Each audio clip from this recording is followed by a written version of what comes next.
On a certain spring day, in a remote corner of the world, a handful of men, like strange voyagers from another planet, set foot to a small Pacific island. Who are these weirdly garbed visitors who so gingerly pick their way forward? And what do they expect to find on this barren strip of coral sand? Can there be any plan, any purpose in this jumbled mass of pieces and bits? And yet, why the expectancy, like probers into antiquity entering the sealed tomb of a pharaoh? Why the diligent, absorbing searching into ruins? Or are these ruins? A scant 2 months before, these men arrived from the United States. Then they were even as you and I. And only 3 months before that, this island was just a spot on a map, known only to the captains of battered tramp steamers. But this island, a part of an atoll known in the Micronesian tongue as Enewetak, had a date with destiny.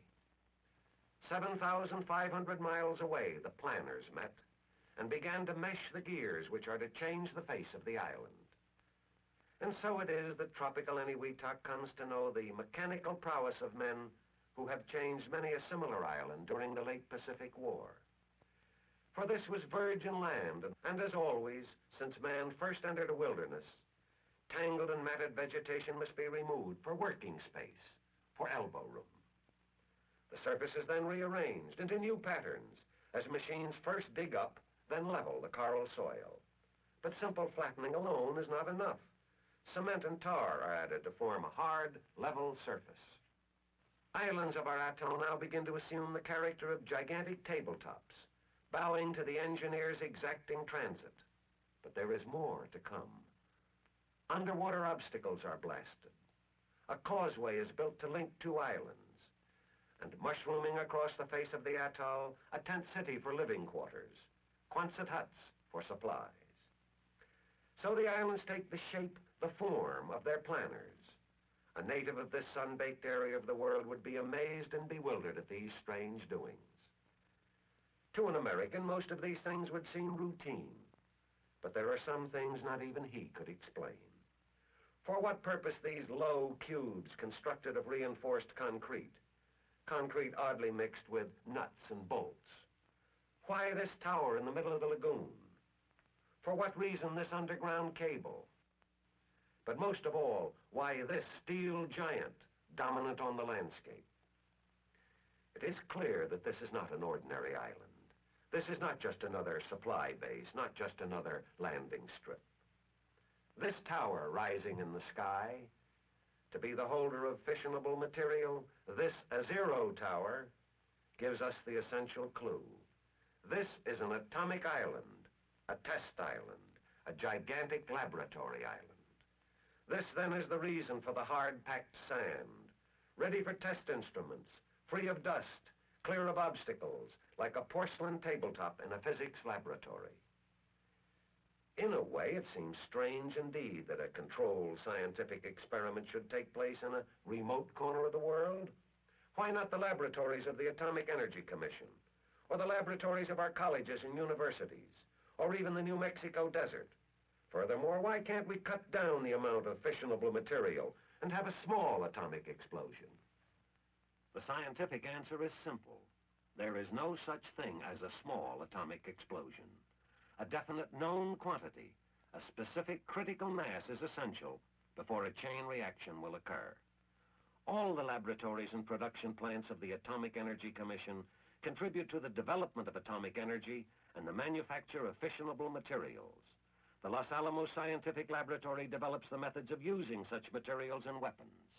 These must be proof tested. point is positive. An adequate laboratory, a laboratory with space, is essential for our continued progress in peacetime, as well as military applications of atomic energy. Thus it was decided. At last the way was open. Hurriedly but carefully, the scientific investigators, the technicians, gather together their instruments, their gauges, their meters, their recorders, and send them to the docks, to the ships. Only one step in the tremendous, time-consuming job of planning and preparation. All this, you ask? All this so a handful of weirdly garbed men can search in the rubble of a small Pacific isle? All this just for a test, an experiment, for unraveling one more mystery of the complex atom? Yes, all of this and more. All of this to satisfy the incredible intricacy of nuclear science, a science which demands everything, from an electronic telemetering gauge to an empty beer can. A science which also demands the highest caliber scientist and technician. So these men with their imaginative equipment moved to Enewetak, lock, stock, and barrel. Some by ship, others by aircraft. But whether by sea or by air, they move into full partnership with the military establishment. Operation Sandstone from first to last is a joint effort, a meeting, a blending of the total energies of the United States. The difficult problems involved in carrying out a delicate, controlled experiment in an isolated, primitive area calls for united effort, for a strong scientific team supported by all branches of the military establishment. And since this test is outside the continental limits of the United States, exceptionally strict security measures are in order. Security is a major part of test operations and is a necessary part of most atomic energy development. And yet, despite security limitations, the peacetime applications of agriculture and medicine are open to the world. Scientific knowledge in itself is not a bad thing. It is tragic that in the case of atomic power, destruction goes hand in hand with construction. The age-old story of good and evil, keeping step with man in his fight for a better life. No, the answer to man's greatest problem is not in atomic energy in itself. The answer lies in the hearts and minds of men. The minds of men are creating this laboratory in the middle of an ocean, this tabletop barely 10 feet above the level of the sea. And on this, a machined spit of sand, the test instruments are installed, all facing the zero towers. Instruments which will give dimension, depth, and character to what exists in the minds of the scientists. Instruments designed to capture, record, measure, in a hurried millionth of a second, an event which occurs with the fleeting magic of a shooting star. Some massive, rugged, others small, delicate. Some commonplace, everyday, others marvels of engineering skill, capable of capturing happenings beyond our senses, the recording of light and neutron generation, the intensity and amount of gamma radiation. A harp gauge, the age-old symbol of peace and tranquility, becomes a measuring instrument of blast and pressure. A piston gauge, ready to absorb a cracking, jarring punch, more powerful than the collective kick of all the mules in Missouri. Instruments to give us clues which, among other things, will enable us to live longer, more useful, and productive lives. It's staggering to realize how little we really know about atomic energy. The effect, for instance, on simple essentials like wood, paints, metal. We stand fascinated, like a child observing the wondrous effect of a nail flattened under the ponderous wheel of a locomotive. Photographic apparatus, as much a part of instrumentation as some of the more specialized devices, is ready. A lasting image, a permanent record to be carried away from this workshop, back for detailed analytical study in the States. Stationary banks of cameras in the photo towers, normal speed, high speed, color, black and white. Cameras protected from strange tropical fungus, a growth capable of eating through the very glass of the lens. Mobile cameras mounted in photo aircraft. Cameras capable of shooting 10,000 individual pictures every second. Cameras with lenses powerful enough to record the dust on a flea's whisker at 5 miles.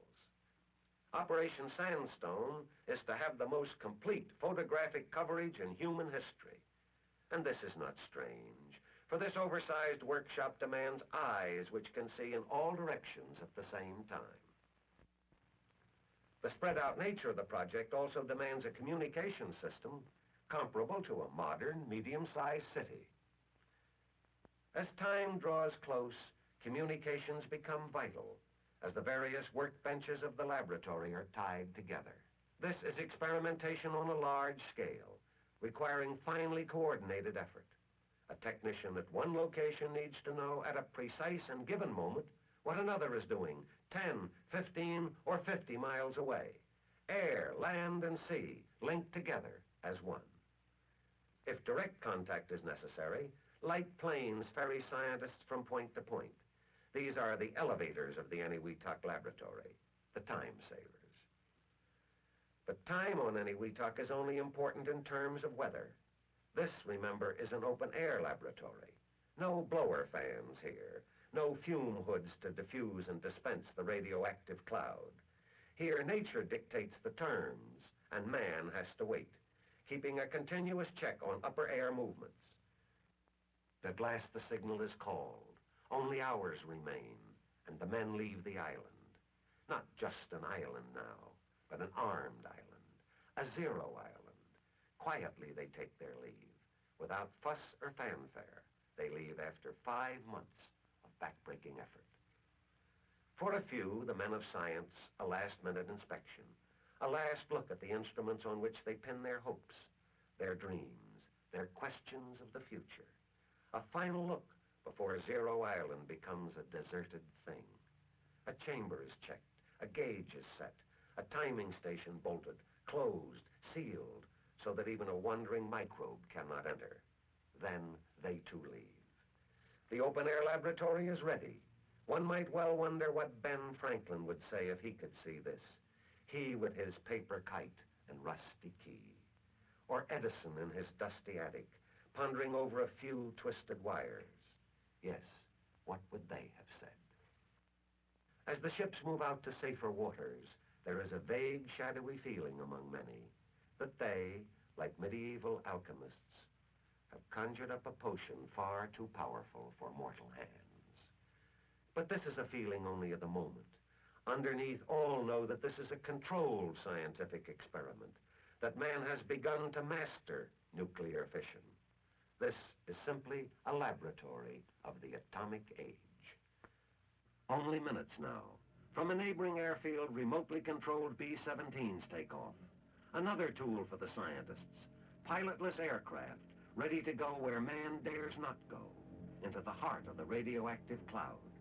And for a climax in ingenuity, to capture a fragment of that very same cloud here in the tropic sky and make it available for scientific study.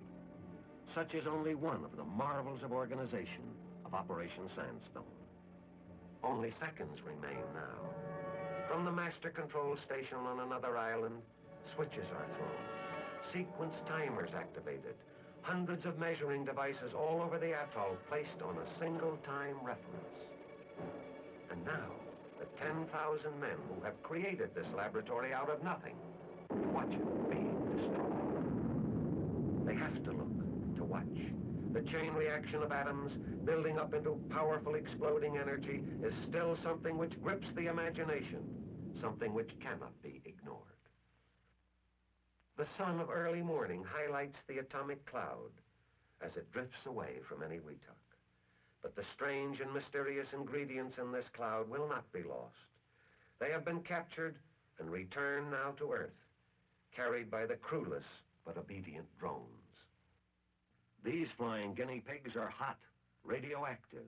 Technicians handle the collection equipment with instruments suggesting the sterile remoteness of medical forceps. Just as remote as the electronically controlled tank, which digs out soil samples under the direction of a helicopter. Man approaches his test island with caution.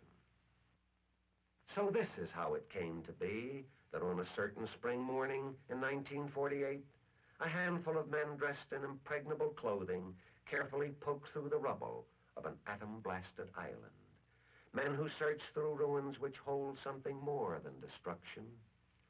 For hidden in the debris, cunningly protected, are records which will enable scientists of the Atomic Energy Commission to piece together the real story behind Operation Sandstone. And now the work really begins.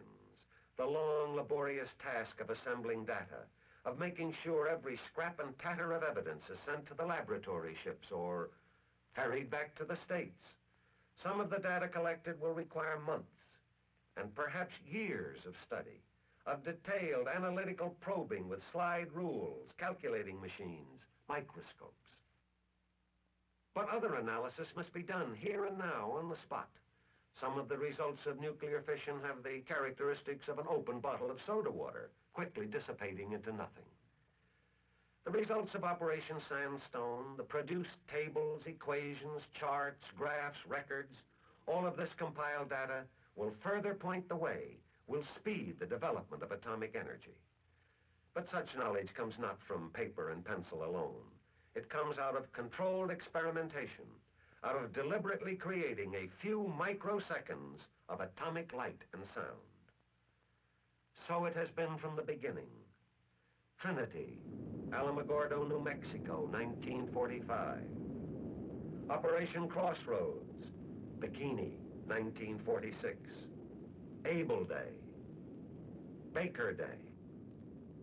Operation Sandstone, 3 detonations.